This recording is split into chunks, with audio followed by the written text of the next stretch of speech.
तो BoNSUनि खावलायनाय बादियै दिनै जे फार्स्ट BoNSUनि एनुअल कन्वेन्सन बेनि जेनाखि डाइनिं हल बेखौ आङो बेखेवबाय दा BoNSUआ मारै जोनोम जाखो होनना बुङोब्ला जों बेखौ मिथिनांगोन बयबो रायजो राजाया जे दुलाराय बर' फरायसा आफादा थार्ड एकर्डनि दारै जेनाखि थार्ड एकर्ड खालामदों बे थार्ड एकर्डआव BTC 2003 आव मोनखानाय गोबां पावर एन्ड फांसन जायजों ट्राइबेलफ्रा प्रटेक्शन जादोंमोन बेखौ धंस खालामजोबनाय जादों आरो बिथांमोनहा बेखौनो कम्प्रिहेन्सिभ एन्ड फाइनाल एग्रिमेन्ट होननानै बिथांमोनहा सानदों नाथाय बेजों जों नुबाय जोंहा जेबो जाया बरन्स जोंनि मोनखानाय पावारफ्रा दिनै जोबनो हमजोबबाय दा बे हिसाबै BoNSU गोदान आफाद जादों जोनोम आरो बे BoNSUनि आफादनि मेइन थांखियानो बेनो जादों जे सेपारेट रायजो अल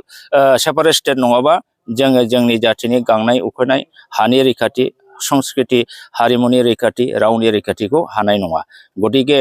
जोंनो सेपारेट स्टेटखौ जेरैबाबो नांगोन आरो बेनि थाखाय जों नांगौबा गणतान्त्रिक पद्धतियै गोदानै सोमावसारफिनसै होननानै बे BoNSU आफादखौ दानाय जादों दा बिथांमोननि आयुआ दिनैसिम बोसोरसे जाबाय बे बोसोरसेनि गेजेराव बिथांमोनहा गोबां खामानि मावबाय दिल्लीयावबो डेमनस्ट्रेसन हैबाय उदालगुरियावबो मास रेलि खालामबाय देबरगाव मास रेलि खालामबाय थिग बेबायदिनो सोमावसारनायनि हाबाफारिखौ बिथांमोनहा लासै लासै फारि फारि लालांगासिनो दं गणतान्त्रिक पद्धतियै सोमावसारनानै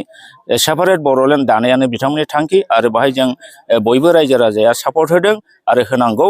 आरो सानसे बेलासे बे सोमावसारनाया गणतान्त्रिक आखुयै थाङै थाङै मोनसे समाव बर'लेण्डखौ जे जोङो मोनगोन आं बेखौ फोथायो बिश्वास दं मानोना जोंहा मोननायनि गोबां जेनाखि क्राइटेरियाफोर बे दंजोबो दा बे हिसाबै बर'लेण्डखौ जे मोनगोन जोंहा बेखौ फोथायनाय दं आरो मोनथारनांगोन जोंना रायजो राजाया बयखौबो अलरेडि BoNSUआ हांख्राय हरबाय गोबां गामिनिफ्राय गारि लायै लायै फैगोन होननानै आङो एसे इनफरमेसन मोनदों आरो दिनै बे दतमा ओनसोलनि रायजो सानसुमै बिथांमोनहा गेदेमा दैदेनगिरि बिथांमोनहा अलरेडि मोनसे गिदिर रिसेपसन कमिटि दानानै बिथांमोनहा बेखौ बानजायबाय आरो जोबोद मोजाङै खामानिया जादों बेवहाय माने जेरैबो साखा फारा जानानै बिथांमोनहा मावगासिनो दं आरो मोजाङै मोजां जाफुंलांगोन शान्तिपूर्ण भाबै आरो बेवहाय गोबां जोंनि बर' इन्टेलेक्चुवेल रायजो राजा बाहागो लानानै